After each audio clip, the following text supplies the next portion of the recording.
Hi guys, இன்னைக்கு February 14. என்னோடய ஒய்ஃபுக்கு இது வரைக்கும் ப்ரப்போஸ் டேக்கு எதுக்குமே சரி ப்ரப்போஸும் பண்ணலை. ஒரு சாக்லேட் டே கூட ஒரு சாக்லேட் வாங்கி தரல. அதனால் மார்னிங்லேருந்து ரொம்ப அப்செட்டாக இருக்காங்க. ஒரு சாக்லேட் கூட வாங்கி தரல அப்படின்னு சொல்லிட்டு அவளை ஒரு சர்ப்ரைஸ் பண்ண போகிறேன். வாங்க பார்க்கலாம். ஃபோன் அடிக்குது பாரு. ஏய், ஏன் ஃபோன் அடிக்குது? போய் பாரு.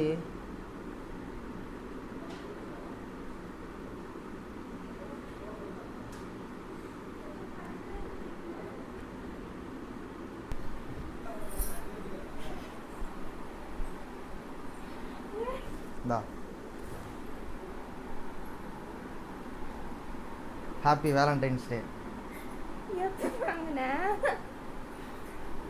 நேற்றே வாங்கிட்டேன். ஆமாம். ஏன்டி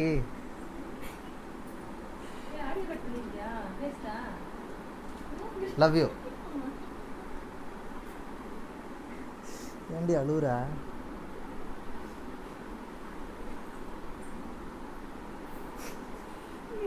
ஏன்?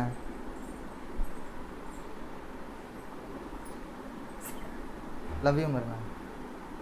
Love you too. அழுவுற? அழுவுறா?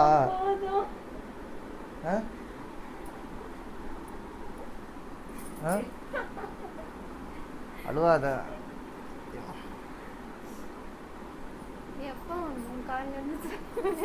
நேத்தே வாங்கிட்டு வந்துட்டான். ஆமாம்.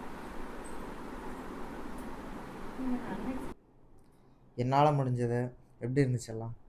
சீரியஸாக எக்ஸ்பெக்ட் பண்ணவே இல்லை. நான் வேலை பார்த்துட்டு இருந்தேன். சடனாக கூப்பிட்டு ஃபோன் அடிக்குது அப்படின்னாங்க.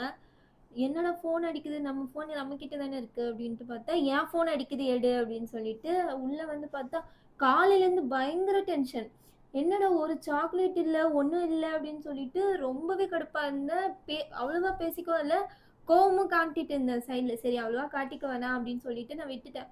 அப்புறம் சாயந்தரம் நானே ஒப்புனா கேட்டேன், ஒரு ரூபாய் சாக்லேட் கூட நீ இன்னும் வாங்கி தரவே இல்லை எனக்கு, நம்மளோட ஃபஸ்ட்டு வேலண்டைன்ஸ் டே அப்படின்னு சொல்லிட்டு ரொம்ப இது பண்ணிட்டு இருந்தேன். அப்புறம் சடனாக வேலை பார்த்துட்டு இருக்கும்போது கூப்பிட்டு இது பண்ணாங்க.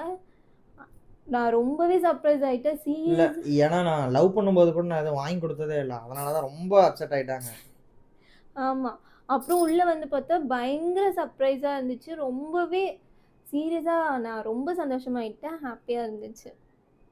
Love you. Love you too. Love you. Love you two.